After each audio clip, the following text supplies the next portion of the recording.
दिलीप घोष जी, आपने कहा कि तृणमूल छोड़कर बहुत लोग आपकी पार्टी में आ रहे हैं, तो कहना तो यही पड़ेगा कि बीजेपी का अस्तित्व नहीं था यहां पर 2014 में।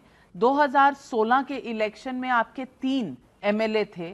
इस बार जो आप सरकार बनाने का दावा कर रहे हैं, तो क्या ये कंपटीशन, क्या ये जो आपकी पॉलिटिकल लड़ाई है, ये तृणमूल कांग्रेस पार्ट 1 की लड़ाई तृणमूल कांग्रेस पार्ट 2 से हो रही है? क्योंकि बीजेपी का तो कुछ ओरिजिनल एक दो लोग ही हैं, आप जैसे लोग जिनको लोग पहचानते हैं, बाकी तो सब तृणमूल कांग्रेस से आए हैं। सो पार्टी विद अ डिफरेंस कैसे हो गई? क्योंकि आप तो सब कुछ इंपोर्ट कर रहे हैं तृणमूल कांग्रेस से बीजेपी में। नहीं, तृणमूल कांग्रेस से न केवल नहीं है, आज हमारे जो एमपी बने हुए हैं वो कांग्रेस से आए हुए हैं, वो सीपीएम जिस से आए पार्टी हुए को हैं। आप सबसे ज्यादा हेट करते हैं, उन्हीं दोनों पार्टी से लोग ले रहे हैं। दूसरे पार्टी से नहीं, हम तो पार्टी का विचारधारा से हमारे मतांतर है। हमारे लोग तो सारे समाज के लोग हैं, उनका लोकतांत्रिक अधिकार है, किसी भी पार्टी में जा सकते हैं, देश के लिए काम कर सकते हैं, हम उनको मौका देते हैं। उनमें बहुत अच्छे लोग हैं, टीएमसी में बहुत अच्छे लोग हैं, वो अगर आना चाहते हैं, हमारा झंडा थाम के बंगाल में परिवर्तन चाहते हैं, तो हमें कोई आपत्ति नहीं, हम लिए हैं। और खाली यहाँ नहीं है, पूरा देश में देखिए, जहां भी जिस पार्टी में योग्य लोग थे उनका हमने लिया अपने पार्टी में। केंद्र सरकार में ऐसे कितने एमपी हैं, मंत्री हैं, कई राज्यों में सरकार चल रही, मंत्री हैं, चीफ मिनिस्टर हैं, आसाम में 1 और 2 पोजीशन के लोग वहां, उन्होंने पूरा नॉर्थ ईस्ट में पार्टी को फैलाया है। और अपना काम करने का मौका नहीं मिल रहा तो वो आए, अपना योग्यता और क्षमता के साथ काम करके पार्टी को और देश को आगे कर रहे हैं। तो बंगाल में भी हमने मौका दिया है। 2016 में हमारे 10.5% वोट था, 14 में 17% था, और उसके बाद हम आगे बढ़ने लगे। बीच में बाई इलेक्शन हुई, 30-35% वोट थी। 2018 में पंचायत चुनाव में 35-40% एक एक जिला में वोट मिला, जितना भी हिंसा हुआ उसके बाद भी, और लोकसभा में 40% से ऊपर हम पहुंचे हैं। ये कोई अचानक बढ़ गया ऐसा नहीं है, पिछले 5 साल से लगातार योजना के अनुसार काम करके हमारे कार्यकर्ताओं का खून पसीना से पार्टी को हमने सींचा है। 136 लोगों की बलिदान हुई है, और राजनीतिक हिंसा के कारण उसका कोई न्याय नहीं मिला है, किसी को सजा नहीं, किसी को जेल नहीं, किसी को पकड़ के लाते हैं 4 दिन के बाद उसको बेल मिल जाता है। इस प्रकार जो सांप्रदायिक हिंसा की वातावरण, उसके बीच में चल करके हम आगे बढ़े हैं।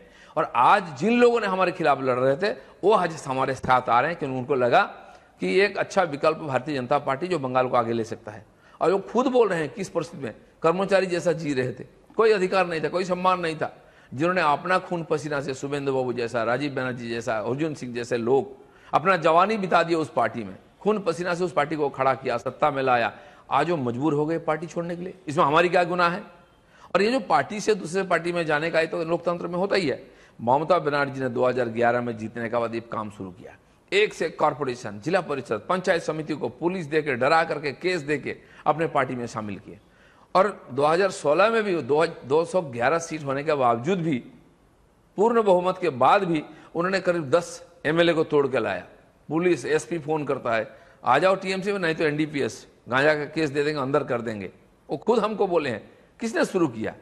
दल बदल किए जो खेल, ये ममता बनर्जी शुरू किया। आज उन पर ये भारी पड़ रही है। दिलीप घोष जी, आपने कहा ममता बनर्जी पर जो अटैक है वो ड्रामा है, स्टेज्ड है। मैं आपसे पूछूंगी, फरवरी 16 तारीख को 2021 को एक बॉम्ब अटैक हुआ वेस्ट बंगाल के मिनिस्टर जाकिर हुसैन पे, वो सीरियसली इंजर भी हुए इस अटैक में, तो क्या आप कहेंगे ये भी ड्रामा था? ये तो उनसे पूछना पड़ेगा। इसके पहले उनका एक भद्रेश्वर म्यूनसिपालिटी का चेयरमैन का मर्डर हुआ, एक एमएलए है यहाँ पर काली कृष्णगंज का, उनका भी मर्डर हुआ। लेकिन उनके परिवार के, वहाँ के लोकल पार्टी कोई नहीं बोलता कि भाजपा किया है, कोई और किया है। उनके पार्टी के अंदर जो क्लैश है उसके अंदर हुआ है। एक जयनगर के एमएलए बाल बच्चे, उन पर अटैक हुआ था।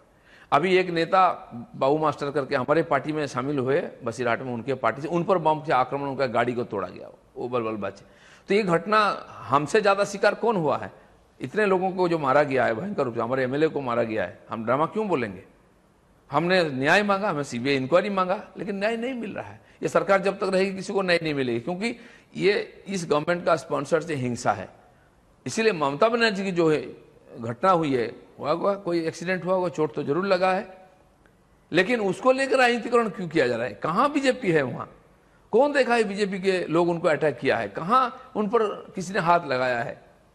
कोई घटना हो गई, इंक्वायरी हो उसका, हम तो चाह मैं तो सीबीआई इंक्वायरी का डिमांड किया है। उनके पार्टी का हिम्मत है, सीबीआई इंक्वायरी डिमांड करेंगे। अगर पुलिस पर उनका भरोसा नहीं है, हम बोलेंगे केंद्र सरकार को उनका पैरामिलिट्री फोर्स दिया जाए सिक्योरिटी के लिए, जो हमारे कार्यकर्ताओं को दिया जा रहा है।